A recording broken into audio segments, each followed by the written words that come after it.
New പ്ലിമൗത്തിലെ ടാരനാക്കി മൗണ്ടനെ പറ്റി പ്രത്യേകം പറയണ്ടല്ലോ. അത്യാവശ്യം നല്ല ഫേമസ് ആയിട്ടുള്ളൊരു മൗണ്ടനാണ്. ലാസ്റ്റ് ടൈം ന്യൂ പ്ലിമൗത്ത് വന്നപ്പോഴും ടാരനാക്കി മൗണ്ടൻ കാണാൻ പറ്റിയില്ല. ഈ പ്രാവശ്യം ദിവ്യയുടെ അപ്പച്ചേട്ടൻ്റെ അടുത്ത് വന്നപ്പോൾ ഞാൻ ആദ്യമേ പറഞ്ഞിരുന്നു നമുക്കതൊന്ന് അതിൻ്റെ അടുത്തെങ്കിലും ഒന്ന് പോയി ഒന്ന് ശരിക്ക് കാണണം എന്നാഗ്രഹമുണ്ടെന്ന്. കഴിഞ്ഞ പ്രാവശ്യം റിവറവ ബ്രിഡ്ജിൽ കൊണ്ടുപോയി ടാരനാക്കി മൗണ്ടൻ പകുതി അടച്ചു വെച്ചിരിക്കുക എന്ന് പറഞ്ഞാൽ ക്ലൗഡ്സ് ആയിരുന്നു ഫുള്ള്.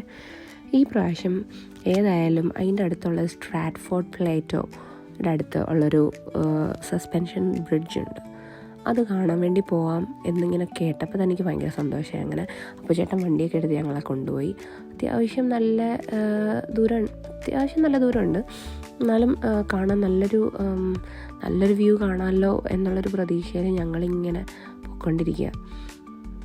സംഭവം അവിടെ എത്തിക്കഴിഞ്ഞപ്പോഴേക്കും ഞങ്ങൾ പോകുന്ന വഴിക്ക് മഴ ഉണ്ടായിരുന്നേ, എന്നാലും ഏകദേശം മഴയൊക്കെ മാറി ചെറിയൊരു വെയിൽ പോലെയൊക്കെ തോന്നിയെങ്കിലും ഈ മേളിലെത്തിയപ്പോൾ അവിടെ ഭയങ്കര കാറ്റും ഭയങ്കര തണുപ്പുമായിരുന്നു. യൂഷ്വലി ന്യൂസിലൻഡിൽ നല്ല വെയിൽ സമ്മർ ടൈം എന്നാണ് ഈ ഒരു ടൈമിനെ പറയുക കേട്ടോ. ഡിസംബറിലൊക്കെ നല്ല ചൂട് സമയമാണ് ന്യൂസിലൻഡിൽ. ബട്ട് ഞങ്ങളിവിടെ വന്ന് നിന്നിട്ട് ഇവിടെ കാറ്റെന്ന് പറഞ്ഞു കഴിഞ്ഞാൽ നമ്മൾ നിന്ന് കഴിഞ്ഞാൽ നമ്മളെ അതിങ്ങനെ തള്ളി നീക്കുന്ന രീതിയിലുള്ള കാറ്റായിരുന്നു.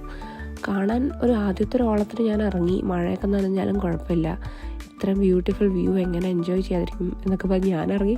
ഈ ടീംസൊന്നും പുറത്തിറങ്ങിയില്ല കേട്ടോ. ആദ്യം ഞാൻ അവിടെ ചെന്ന് നിന്ന് ക്യാമറ പൊക്കി പിടിച്ച് കാറ്റടിക്കാൻ തുടങ്ങി കഴിഞ്ഞപ്പോഴേക്കും കിടുകിടാന്ന് വിറയ്ക്കാൻ തുടങ്ങി.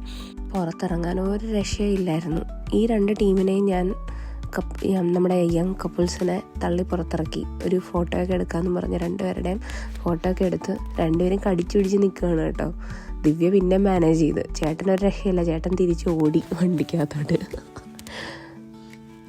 അങ്ങനെ അവിടെ നിന്ന് ഒന്ന് കറങ്ങാൻ ഉള്ളൊരു എന്താ പറയുന്നത് ശക്തി കിട്ടുന്നുണ്ടായിരുന്നില്ല കാറ്റ് കാരണം. ഇതിനകത്ത് എത്ര വിസിബിൾ ആവുന്നുണ്ടെന്ന് എനിക്കറിയില്ല. ബട്ട് ഇതിൻ്റെ ഒരറ്റത്തു നിന്ന് മറ്റേ അറ്റം വരെ നടന്ന് കാണാൻ നല്ല മേളിൽ നിന്നുള്ള വ്യൂ ഭയങ്കരമാണ്. പക്ഷെ നമുക്ക് നിൽക്കാൻ പറ്റണ്ടേ. കുറേ ആൾക്കാരൊക്കെ അകത്തോട്ട് കയറി ചെല്ലുന്ന കണ്ടപ്പോൾ ഞാനോർത്ത് മിക്കവാറും ഇവരെല്ലാം ഇത് കഴിഞ്ഞിട്ടേ വരത്തുള്ളൂ. പക്ഷെ അവരെല്ലാം പെട്ടെന്ന് തിരിച്ചു വരുന്നുണ്ടായിരുന്നു, കാരണം ആർക്കും നിൽക്കാൻ പറ്റുന്നുണ്ടായിരുന്നില്ല. ഇവരൊക്കെ പിന്നെയും ഒരു ജാക്കറ്റൊക്കെ ഇട്ടിട്ടുണ്ടായിരുന്നു, ഞങ്ങൾ ജാക്കറ്റ് പോലും ഇട്ടില്ല. സസ്പെൻഷൻ ബ്രിഡ്ജിൽ ഈ പ്ലാറ്റോയിൽ നിന്ന് സസ്പെൻഷൻ ബ്രിഡ്ജിലോട്ട് വളരെ കുറച്ച് ദൂരമേ ഉള്ളൂ. പക്ഷേ നമുക്ക് മാനേജ് ചെയ്യാൻ പറ്റില്ല എന്ന് വിചാരിച്ചു. നമ്മൾ ഇത്രയും തണുപ്പും ഇത്രയും മഴയുടെ അറ്റ്മോസ്ഫിയർ ഇവിടെ പ്രതീക്ഷിച്ചില്ലായിരുന്നു സത്യത്തിൽ.